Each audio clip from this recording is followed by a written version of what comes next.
घनापन के बीचों बीच एक गहरी गुफा में शेर रहता था। उसका नाम था वीरभद्र। वह कई वर्षों तक जंगल का राजा रहा था। जब वह जवान था, उसकी दहाड़ से पेड़ के पत्ते तक कांपते थे। लेकिन अब वह बूढ़ा हो चुका था। उसकी चाल में लचक नहीं रही थी, आंखों की रोशनी कम हो गई थी और दांतों में अब वह ताकत नहीं थी। अब वीरभद्र शिकार करने में असमर्थ हो गया था।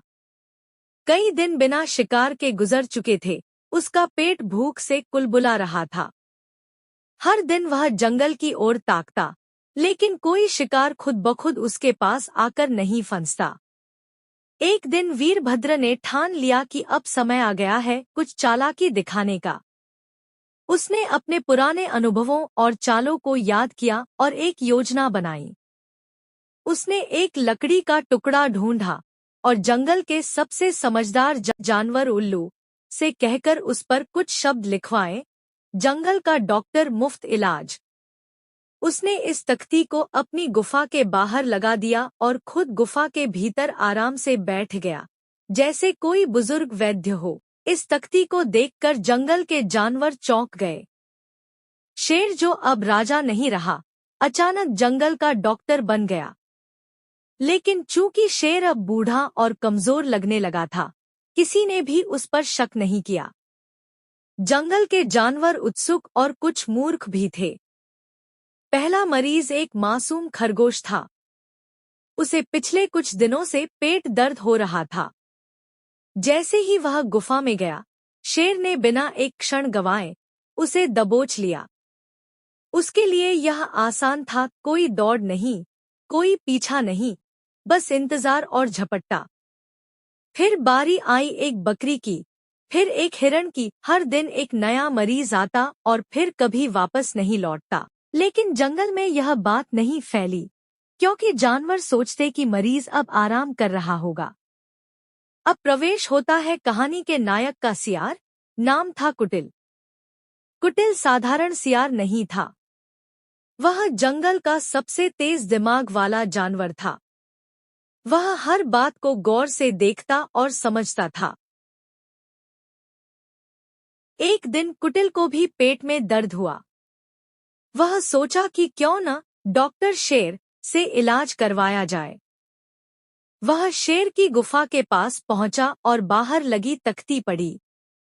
कुटिल ने पहले चारों ओर नजर डाली। उसने देखा कि गुफा की ओर बहुत से जानवरों के पैरों के निशान जा रहे हैं, लेकिन एक भी निशान गुफा से बाहर की ओर नहीं आ रहा था। यह देखकर उसके मन में संदेह पैदा हुआ। कुटिल ने जोर से आवाज लगाई, डॉक्टर साहब, क्या आप बाहर आ सकते हैं?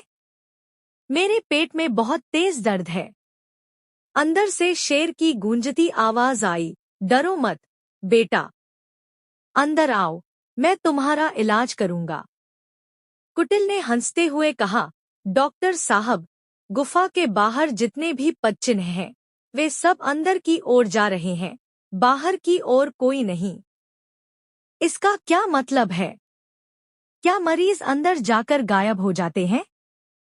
शेर कुछ क्षण चुप रहा, फिर बोला, अरे वो सब तो पुराने मरीज हैं, अब ठीक होकर अंदर ही आराम कर रहे हैं। कुटिल ने तंज कसते हुए कहा, ठीक है, फिर जब वे बाहर आए तो मैं तब आ जाऊंगा।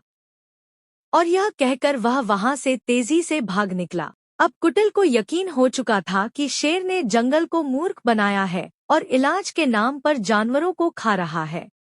जहां हर रविवार को जानवर इकट्ठे होते थे, उसने वहां जाकर सबको बताया कि शेर कैसे मूर्ख बना रहा है और कैसे उसके पास गए सभी जानवर लौटकर कभी नहीं आए।